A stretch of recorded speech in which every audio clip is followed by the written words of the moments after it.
Chameleon carriers are the worst of the worst. I mean, these are companies that can't survive and play by the rules. And so they have to cheat and falsify who they are in order to stay in business to get loads from brokers and shippers. And there's been statistics that show that a chameleon carrier is 3 to 4 times more likely to be in a serious or a wreck involving a fatality. I'm David Craig, a board-certified truck accident attorney who's dedicated over 40 years to helping the victims of devastating semi-truck, large truck, and other commercial motor vehicle wrecks. When the stakes are high, you need the information to make the right decision. After tragedy strikes, many people don't know where to begin or what questions to ask. It is my goal to empower you with the knowledge and resources you need to help you understand your rights and to protect you and your family. On the Ask David episodes, we flip the script. Instead of me asking the questions, I answer them. This is After the Crash. Hello, everybody, and welcome to a new edition of After the Crash podcast, Ask David edition. As you can see, we are in a brand new space. We have an amazing podcast room now, and you guys will be able to find out a little bit more information on that here soon. But David, welcome. Well, thank you. And it's so exciting that we're finally down here. Yes. We used to do these from my computer and your computer, so you were upstairs and I was downstairs. Yep. And we used to do them by Zoom. Now we're actually doing them in person, face-to-face, in this extraordinary room that was built by Justin Rock and Aaron Sherman and Bobby Craig. They did a great job designing this, putting it together. And I'm excited to be down here. Yep, absolutely amazing. So we get to kick off June with a brand new room and kind of a interesting topic, one that you've actually gotten some press on lately, but I would like to talk about chameleon carriers.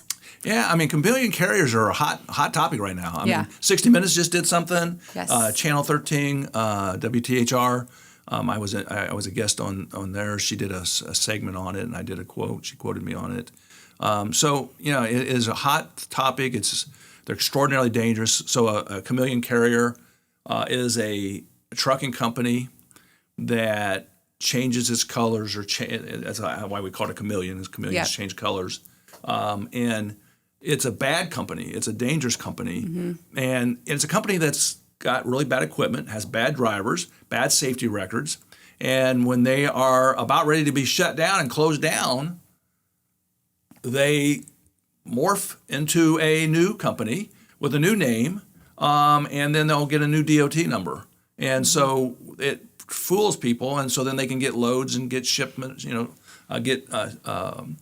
the shippers and the brokers will hire them because they don't realize they're this horrible company that was about ready to be put out of business. Right. I that was kind of my first takeaway when I first started here and, was introduced to chameleon carriers. It was kind of like, wait a minute. So everything is the exact same with the exception of a DOT number and the name. Yeah. And that's what, and sometimes it's really crappy because, so we had a case down in North Vernon, and our clients were the Megels, and so it was a bad chameleon carrier. So this is a trucking company that killed their family, ended up killing their mom and dad, Mr. Megel's mom and dad, and so, but what was really horrible about it was there was a trucking company.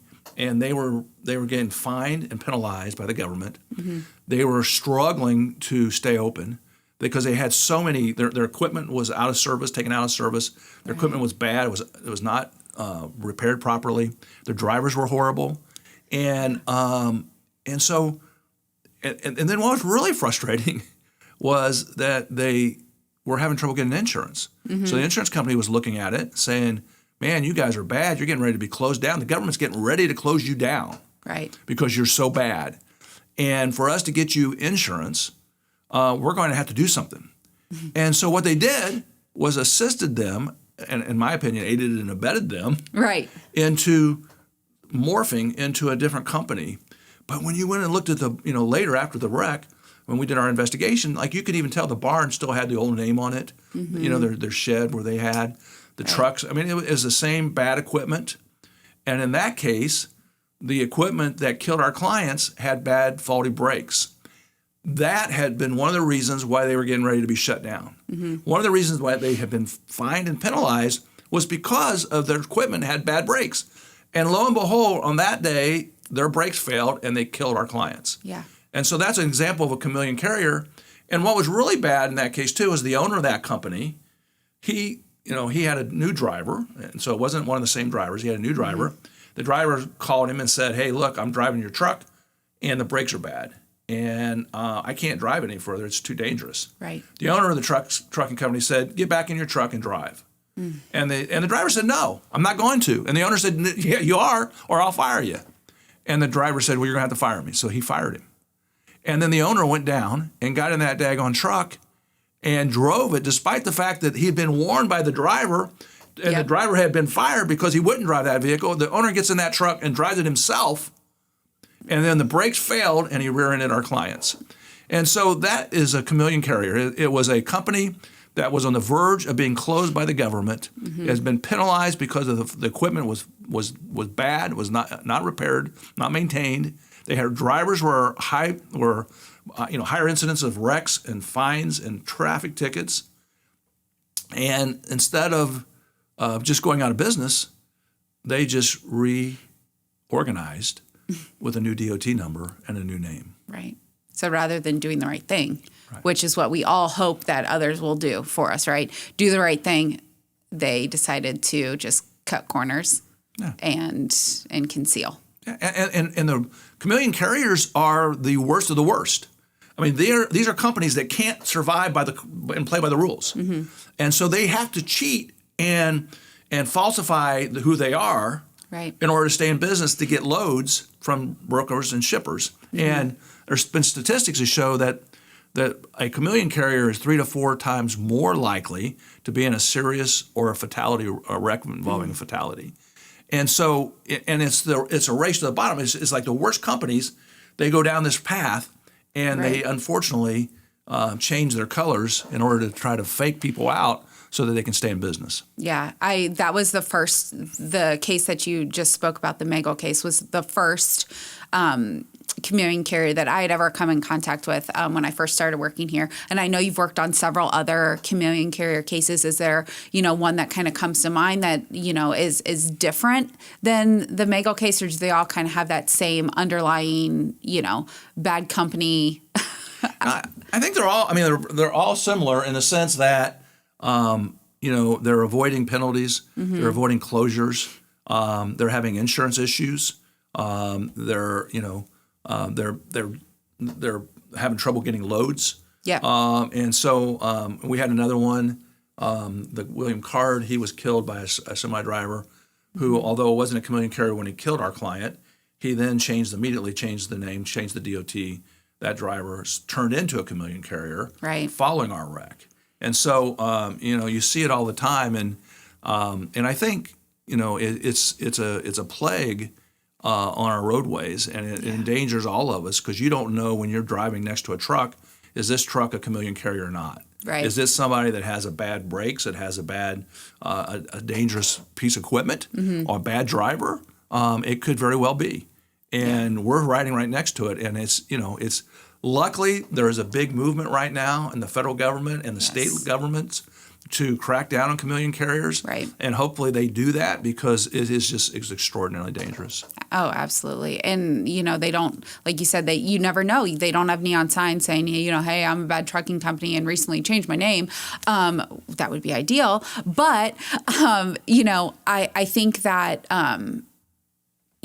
having that experience of handling chameleon carrier cases before, helps us at least know what to look for. So are there things, if, you've recently been in a car wreck, you probably don't know if you've been in a truck accident with a chameleon carrier. Are there certain things that, those that have been affected by, a recent truck wreck should look for? Or in turn, other attorneys watching the podcast, maybe they could, they're not sure if they have a chameleon carrier or not. Are there rocks that they could turn over? Yeah. So, I think, the first thing is that chameleon carriers are, they're horrible companies and they're running with minimum insurance. So they're carrying $750,000. Maybe the insurance company makes them buy $1 million, but the federal minimums are $750,000. And so these are companies that a lot of times when they kill or hurt your clients, and a lot of times, unfortunately, there are fatalities, then the trucking company wants to pitch their $750,000 right away. And the problem is if you don't do trucking, then you may just be, you may think that that's all the coverage there is. Right. And so one of the questions you have to ask yourself is, first of all, did anybody else aid and abet this company? Did anybody help this company turn into a chameleon carrier? And then also, what about the broker and the shipper? What did they know? What should they have known? Right. And I think that, and the law is a little bit right now up in the air, but I think, a truck accident attorney is going to look at it and say, okay, let's investigate. Let's see if there's any additional coverages. Right. Now, sometimes there is and sometimes there isn't, but you don't want to not leave any rocks unturned. You want to look and see, if there is. And a truck accident attorney, somebody who's board certified in truck accident law, they're going to know what to do and where to look and how to investigate. Right. It's a huge problem, and I think the other thing is that people in the community and people listening to this, hopefully, I think the government has to be involved. We need better legislation. There's some pending. I think now we need to take advantage of the fact that there is a lot of press about chameleon carriers. Right. The Channel 13 story that they ran on chameleon carriers here locally. It was about the 4 Amish folks that were killed by a chameleon carrier. Right. And so, we have multiple cases that involve chameleon carriers, but so do other states, so other plaintiff lawyers all throughout the country. And so we have to really focus on stopping that. I mean, not only should we recover for our clients, but how can we change things? And I think when I go back to, the minimum insurance, the minimum insurance has been that way since 1980 is when they passed the legislation. And so that was $750,000. So it hasn't been raised since 1980.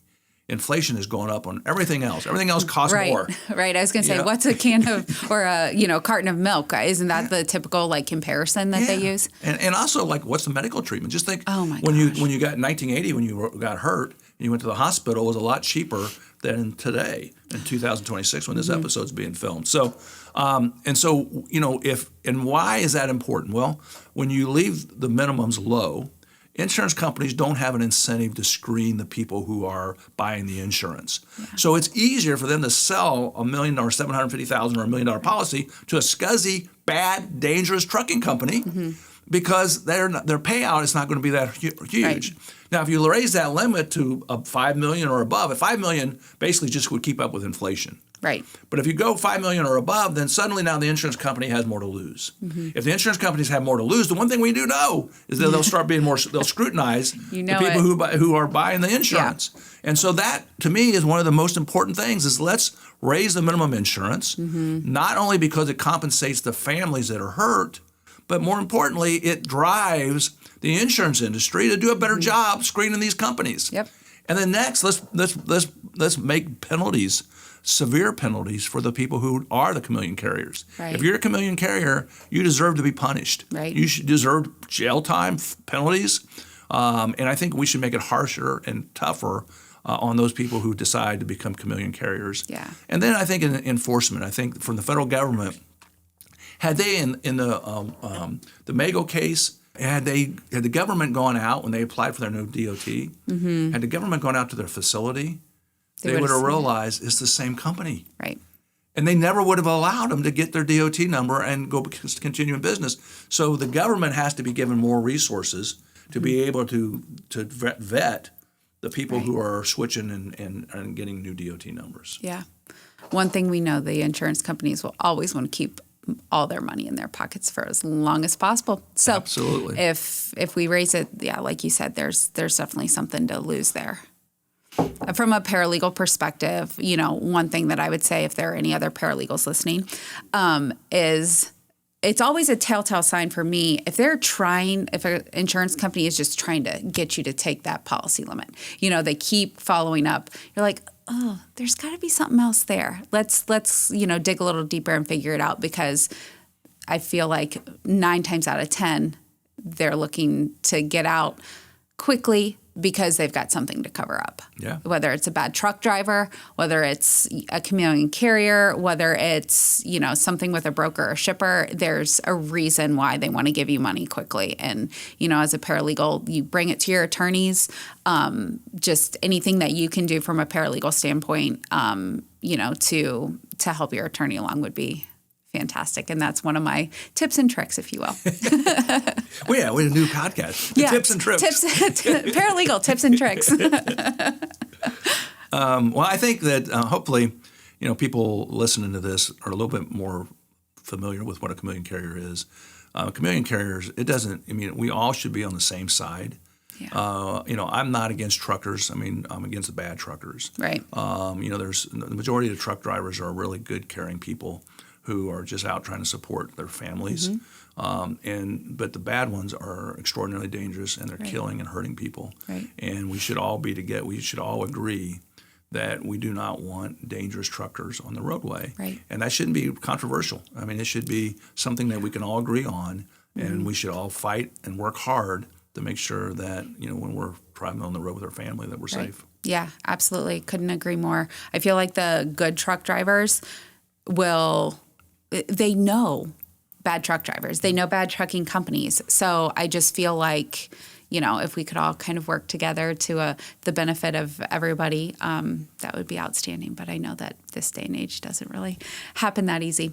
That's all I had for you in this June episode. Did I miss anything chameleon carrier-wise, or have we kind of at least done a good ballpark? I think, we gave some people hopefully something to think about, and hopefully we've shed some light on a really touchy, tough topic that's hot in the news right now. So thank you very much. Appreciate it. Yeah, no problem. Thank you guys for tuning in to this June edition of After the Crash podcast, Ask David edition. We will see you next month for, I don't know, I'll come up with something. But if you do have any suggestions that you want to talk about, please hit us up in the comment section, or shoot us an email, afterthecrashpodcast@ckflaw.com. We would love to hear from you. Thank you guys so much. See you next time.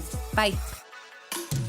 Thanks for listening to another episode of After the Crash. If you or someone you know has been involved in a semi-truck wreck and you want to talk, go to ckflaw.com or give me a call at 1-800-ASK-DAVID. If you want additional information about semi-truck wrecks or how to pick the right attorney, check out my 2 books, Semi-Truck Wreck, a guide for the victims and their families, or It's Never Been Easier to Hire the Wrong Attorney. Both of them are available on Amazon, or you can download them for free on our website, ckflaw.com.